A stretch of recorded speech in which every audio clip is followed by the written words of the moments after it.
세상이 알지 못해도 주님이 기억하시는 예배, 우리들의 성령에 불타는 금요일, 우불금에 오신 여러분들을 환영합니다. 샬롬 반갑습니다. 한 주간 잘 지내셨지요?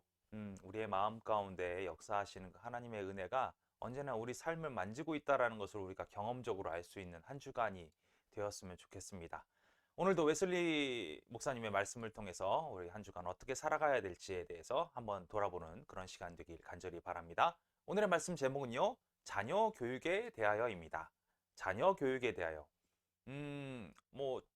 이 자녀 교육에 대한 부분을 우리가 이제 무슨 교육학적으로 접근하거나 아니면은 소위 얘기해서 심리학적으로 접근하거나 이런 접근법이 있겠지만 오늘 웨슬리 목사님은 성경적인 부분에 관한 부분에 대해서 이야기하고 있습니다. 그래서 오늘 말씀은 교육학을 담당하시는 분이 이 영상을 보시고 혹시 이건 좀 잘못된 거 아니냐라고 얘기하실 수 있겠지만 오늘 신앙적인 부분, 성경에서 이야기하고 있는 부분, 이 부분에 대한 자녀 교육, 이 부분은 어떻게 될 것인가, 이 부분에 대해서는 이야기하는 거니까요. 잘 이해해 주셨으면 좋겠습니다. 오늘 본문 말씀은 잠언 22장 6절 말씀입니다. 마땅히 행할 길을 아이에게 가르치라. 그리하면 늙어도 그것을 떠나지 아니하리라. 아멘. 자녀 교육 방법은 여러 가지가 있겠죠. 웨슬리 목사님도 어린 아이 시절이 있었습니다. 그때 웨브워스 목사관에서 어떤 교육을 받았던 그 윌리엄 로와의 만남을 이제 기억하고 이 부분에 대한 이야기를 좀 하고 있는 것 같아요. 자, 한번 들어가 볼까요? 좋은 사람들도 있고 나쁜 사람들도 있죠. 아이들에 대해서도 좋은 사람들이 있을 수도 있고요. 아이들에 대해서도 나쁜 사람이 있을 수도 있습니다.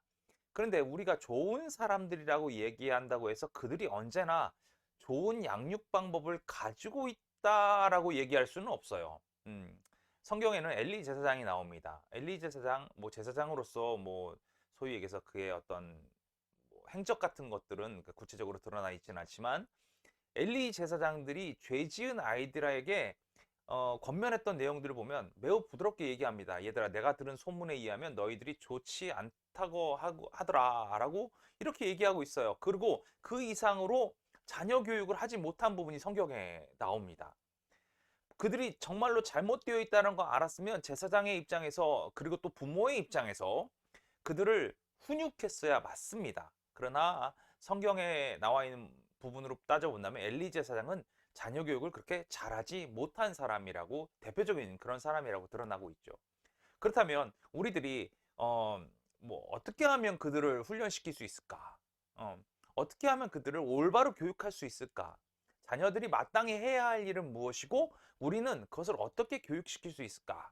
이런 부분에 대해서 알아야 한다라고 웨슬리 목사님 얘기하면서 윌리엄 로의 경건한 삶으로의 진지한 부르심이라는 책에 대해서 이야기를 하고 있어요.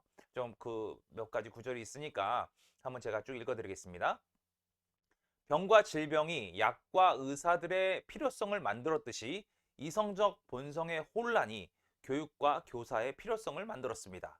그리고 의사의 유일한 목적의 본성을 그것의 자신의 원래 상태로 회복시키는 것과 마찬가지로 교육의 유일한 목적은 우리의 이성적 본성을 적절한 상태로 회복시키는 것입니다.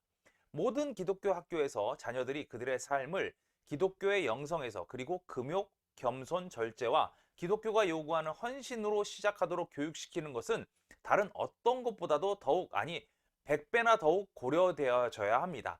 또한 자녀를 가르치는 사람들은 우리의 안내자가 되는 천사들을 닮아야 하고 오직 우리의 마음에 현명하고 거룩한 것을 알려주어야 하며 마음의 모든 거짓된 판단을 발견하도록 도와줘야 되고 마음의 잘못된 정욕을 정복해야 합니다. 이렇게 기록되어 있어요.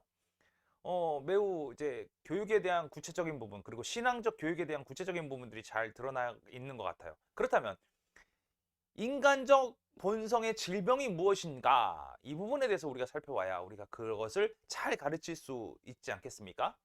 웨슬리 목사님은 이 질병 중에 첫 번째가 무신론이라고 얘기합니다. 무신론. 사람은 사람 자신을 경배한다라는 거죠.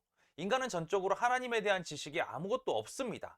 그러니까 어떻게 됩니까? 하나님을 두려워하지 않아요.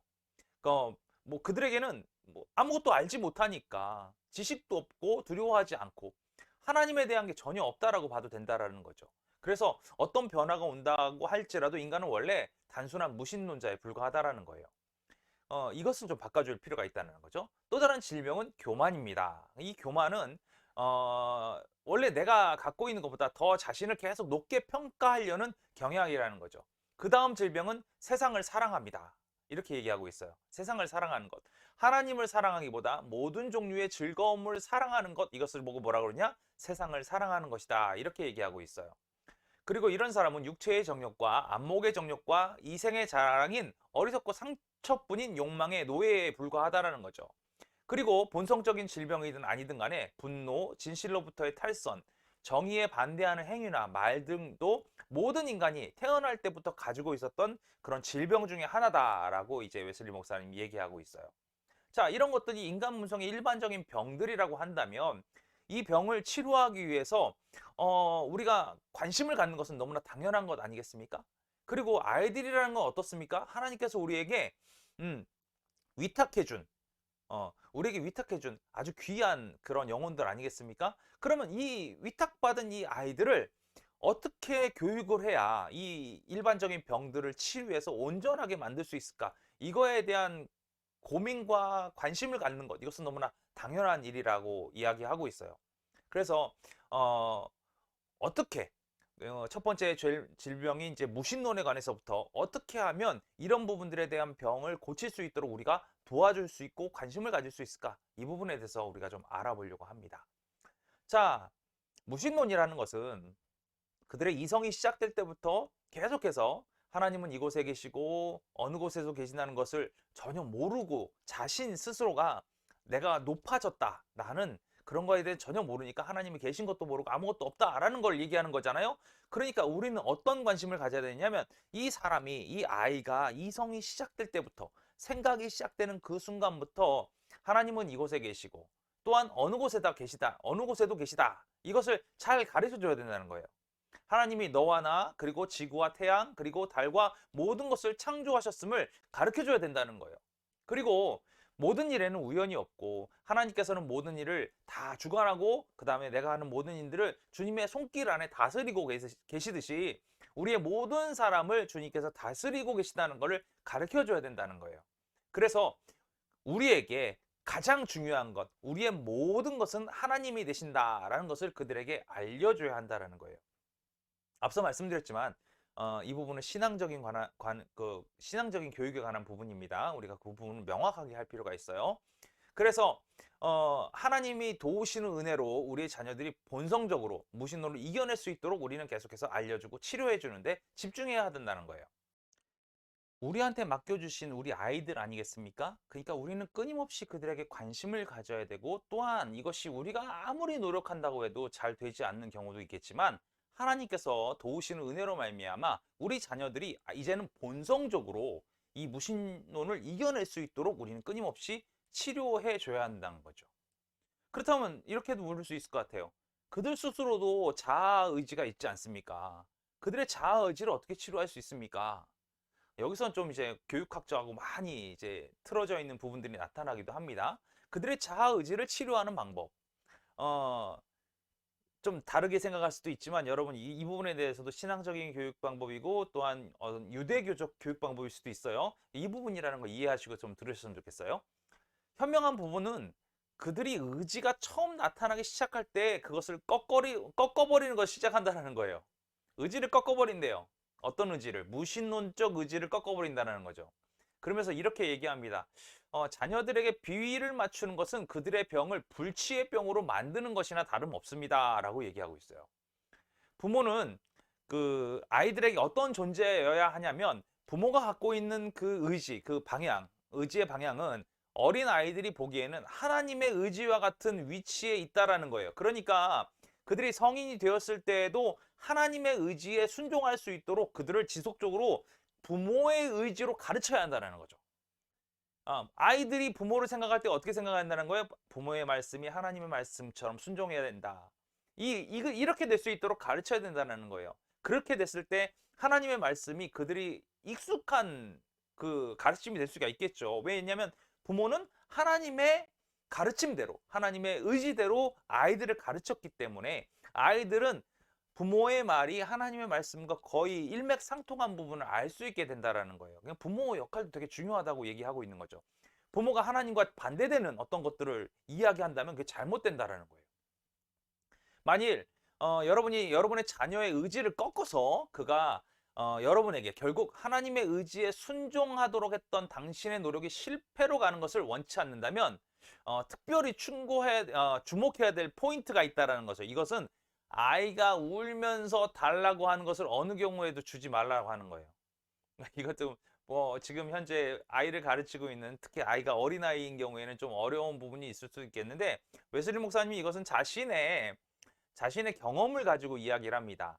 웨슬리 목사님의 어머니, 그러니까 즉 나의 어머니는 모두 온전한 정신을 가진 10명의 자녀를 낳았고 그들 중 한 사람도 1살 이후 시끄럽게 우는 것을 결코 들어보지 못했습니다. 라고 얘기하고 있어요. 지금 이거 실천했다라는 거예요. 하나님의 뜻대로 살게끔 하기 위해서 그들의 의지를 꺾는 방법 중에 하나가 어떤 거냐면 그들이 원하는 것, 울며 칭얼대는 것에 대해서는 아무것도 들어주지 않았다는 거죠. 그리고 웨슬리 목사님 스스로도 6명의 아이를 가졌는데 자신의 아내는 그들이 10개월 된 이후부터 그들 중 한 아이도 시끄럽게 우는 것을 보지 못했다라는 거예요. 이것은 오직 하나님의 은혜로 인내와 결단을 가진 여자들만이, 여성만이 할 수 있는 그런 놀라운 능력이고 일이라고 얘기하고 있어요. 그러면서 여성들에게 이것을 잘 권면해서 들을 수 있도록 해달라 이렇게 얘기하고 있죠. 아이들을 키울 때 문제가 되는 것들 이제 이런 걸 꺾을 필요가 있다는 거예요. 또 교만에 대한 문제가 나오고 있어요. 교만. 하늘의 수많은 별들이 버림을 받고 천사들이 악마들로 변한 것은 대부분 교만 때문이다라고 얘기하고 있죠. 그럼 이 교만을 치유하기 위해서 부모는 무슨 일을 해야 될 것인가? 이 부분에 대한 걸 고민해야 된다는 거죠. 그래서 이렇게 고심해라는 거예요. 교만이라는 건 잘못하게 되면 매우 문제가 커진다라는 거예요. 이런 거죠. 불이 난 데다 기름을 붓는 것. 이게 더 교만을 키울 수 있다라는 거예요. 이런 것들을 고민할 필요가 있는 것이 이런 거라는 거예요. 어느 경우라도 맞대놓고 칭찬하는 것을 고려하라는 거예요. 그러니까 대놓고 칭찬하는 부분은 좀 고민을 해보라는 거죠. 그리고 교만, 애착, 그 다음에 복수 안에 있는 사람은 지금 악마와 비슷하다는 것을 계속해서 보여주고 가르쳐줘야 된다. 이렇게 얘기하고 있어요. 근데 분명하게 얘기합니다. 그들을 칭찬하지 말아야 하는 것이 아니라는 거예요. 칭찬하지 말라는 것이 아니에요. 대신에 관대하게 칭찬을 사용하라는 거예요.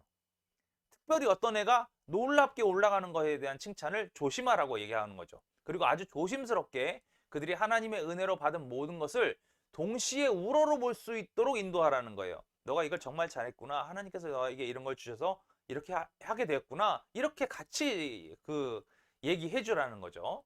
그리고 그들 스스로가 그런 칭찬을 통하여 메시지 시편 115편 1절 말씀을 인용합니다. 주여 영광을 우리에게 돌리지 마옵소서. 오직 주의 성호에 이 찬양을 돌리소서라고 이야기할 정도의 아주 심원한 겸손을 가지도록 이런 칭찬을 받게 해야 된다라고 얘기하고 있어요. 자아의지와 교만 다음에 우리가 타고난 가장 치명적인 질병은 세상을 사랑하는 것이죠. 대부분의 부모님들도 역시 이것을 갈망합니다. 육체의 정욕 매우 소중하게 여기죠. 감각적 쾌락 매우 소중하게 여깁니다. 심지어 감각적 쾌락 같은 데서 행복을 찾는 경우들도 많이 있습니다. 부모 스스로가 이렇다라는 거예요. 그러니까 어떤 관심과 집중으로 안목의 정욕을 우리가 막 소위 얘기해서 불에 기름을 붓듯이 이렇게 하면 안 된다라는 부분을 어떻게 얘기하고 있냐면 우리가 잘 아는 얘기입니다. 반짝이는 장난감, 어떤 귀여운 놀잇감, 그들이 갖고 싶어하는 어떤 것들, 그들이 원하는 어떤 것들, 이것을 우리는 어떻게 얘기하냐면 야, 너가 어떤 의무를 다하면 이에 대한 보상을 이런 걸로 해줄게 라고 아이들에게 제안한다라는 거예요.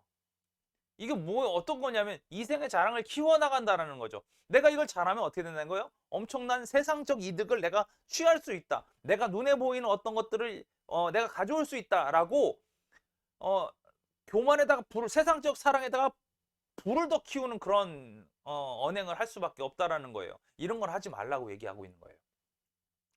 그래서 사람으로부터 오는 명예, 이런 것에서 찾는 행복, 이런 것에서 아이들이 이런 일들 때문에 집착하게 되는 거예요.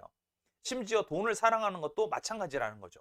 대부분의 부모들은 자녀들이 서로 속이는 것을 뭐 서로 속일 때 칭찬하는 사람은 없어요. 그리고 뭐 그때 심각하게 그거에 대해서 그 꾸짖는 사람도 잘 없는 것 같아요. 그래서 잘못된 행동에 대해서 눈 감아주는 경향이 있다라는 거예요. 그래서 자녀들 안에 있는 불공평의 천성적 경향성을 계속해서 증진시키는 행동을 부모가 교육 가운데 하기도 한다라는 거죠. 이런 걸 절대 하지 말라라고 얘기하고 있는 거예요. 자녀들의 나쁜 성격, 그것을 눈 감아주는 것은 그것을 강화시키는 행동이다. 이 얘기를 계속 하고 있는 거예요. 근데 진정으로 애정 있는 부분은 부모님들은 자녀들이 무자비함으로 그것들에 빠지지 않도록 결코 방관하지 않을 것이다. 이렇게 얘기하고 있어요. 뭐 그러면서 경고하고 있습니다. 하루 종일, 온종일 아이들이 보기에 진정으로 친절한 부모는 그리스도가 우리를 사랑하고 우리를 위해 자신을 주신 것처럼 사랑 안에 걷도록 그들에게 정말 친절함으로 그 사랑으로 계속 그들을 보살펴 줘야 한다라는 거예요. 명확하고 명백한 선이 필요한다라고 얘기하고 있는 거죠. 그러니까 지금 뭐냐면 이런 교육들은 결국엔 뭐를 배경으로 하고 있냐면 하나님께서 우리에게 주신 사랑을 배경으로 하고 있다는 거죠. 이 배경을 두고 그 안에서 명백하게 구분지을 것, 우리가 뭐 소위 얘기해서 그들의 의지를 꺾을 것도 이 사랑 안에서, 그들에게 이것을 교육하는 것도 이 사랑 안에서, 이 모든 것들이 이 사랑 안에서 거해져야 된다라고 얘기하고 있는 거예요. 이생의 자랑을 하지 못하도록, 세상을 사랑하지 못하도록, 우리가 그것들을 증진시키지 못하도록 하는 그 모든 배경에 사랑을 넣어놓고 해야 된다는 거죠. 그리고 뭐 이 모든 베이스를 사랑 안에 둔다는 것은 요한일서 4장 16절에 나온 것처럼 하나님은 사랑이시라. 사랑 안에 거하는 자는 하나님 안에 거하고 하나님도 그 안에 거하느니라 라는 점을 그들의 마음 가운데, 또한 부모의 마음 가운데 두도록 권면하고 설교를 마치고 있습니다. 여러분, 이것이 얼마나 중요하냐면 하나님께서 우리에게 주신 그 사랑, 그 놀라운 사랑, 이 사랑이 아이에게 그냥 그대로 스며들 수 있는 그 놀라운 방법이라는 거예요. 그 사랑을 스며들게 하기 위해서 이미 바깥쪽으로 나가려고 하는 것, 아까도 얘기했지만 그 우리가 선천적으로 갖고 있는 그 질병이라고 했던 그 모든 것들, 무신론이라든가 교만이라든가 세상을 사랑한다는 것이라든가 이런 모든 것들을 제거하고, 이 제거하는 과정 중에 그 빈 공간에 하나님의 사랑이 언제나 들어갈 수 있도록 그들을 권면하고 가르치는 것, 이것이 너무나 소중하다. 웨슬리 목사님은 이렇게 이야기하고 있습니다. 여러분, 사랑이 최고입니다. 사랑만 한 것이 없습니다. 우리의 마음 가운데 사랑이 있고 그들을 품어주는 것 물론 중요합니다. 그러나 이 사랑이 그들을 품어주고 있는 것으로 멈춰주면 안 되고, 오늘 웨슬리 목사님 말씀하신 것처럼 잘라낼 것은 잘라내고 버려야 할 것은 버리면서 주님이 원하시는 그 놀라운 사랑 가운데, 그 신앙 가운데 아이들을 잘 가르치는 것, 잘 양육하는 것, 이것이 너무나 소중하다는 사실을 깨달으시고 오늘 이번 한 주간도 우리 아이들을 향하여, 또 혹시 뭐 손자나 손녀를 향하여 우리가 이런 것들을 잘 알려줄 수 있는 우리 우불금 식구들 다 되었으면 좋겠습니다. 그럼 다음 주 한 주간도 행복하고 즐거운 시간이 되길 바라고요. 다음 주에 만날 때까지 안녕.